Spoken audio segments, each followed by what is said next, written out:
You measure the water to the gram, dial in the perfect grind size, and execute a mathematically flawless pour. But when you take that first sip, it tastes like sour ash. Your first instinct is to blame yourself. You buy a more expensive scale, question your technique, or start second-guessing your water temperature. But here is the reality. Your brewing technique was actually perfect. That coffee was ruined before you even broke the seal on the back. To understand why your morning cup failed, we need to look past the label and inspect the physical beans themselves. Learning to spot a few specific physical defects shifts the blame for a ruined morning routine off of your skills and back onto the roaster. High-end roasting is a microscopic thermal tightrope walk. You can't just throw raw seeds into a hot drum and hope for the best. At exactly 150 degrees Celsius, the Maillard reaction begins. Crossing this mark triggers a chemical cascade, forcing amino acids and sugars to link together, transforming a green seed into a complex bean. But if a roaster applies reckless heat, the molecular structures violently fracture. A botched reaction leaves permanent physical damage on the bean.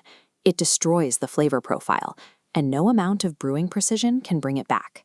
To see if this happened to your coffee, dump a handful of beans onto a flat surface and look for marks left by heat. The first sign is scorching.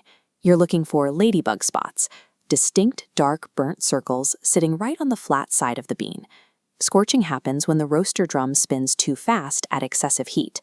Those little black spots are why your coffee tastes like an ashtray. Then there is tipping. This is when the burn marks are isolated exclusively to the delicate ends of the bean. Tipping comes from uneven heat inside the drum.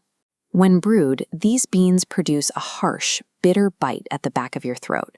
Finding either of these marks is proof of careless heat management. The bitterness is now a permanent part of the bean's cellular structure. Sometimes the issue isn't excessive heat, but the bean's inability to handle any heat at all. These are called Quakers. They are pale, wrinkled, and look more like dried peanuts than coffee beans. These are underdeveloped, unripe beans harvested too early. Because they were picked before they were ready, they lack the necessary internal sugars. Without those sugars, the Maillard reaction we looked at earlier can't happen. It is physically impossible for a roaster to caramelize these beans. Grinding even a single Quaker into your morning pour-over will overwhelm the entire cup with dry, papery, and intensely sour notes. When you find scorched, tipped, or pale Quaker beans in your bag, it confirms that your brewing skills weren't the problem.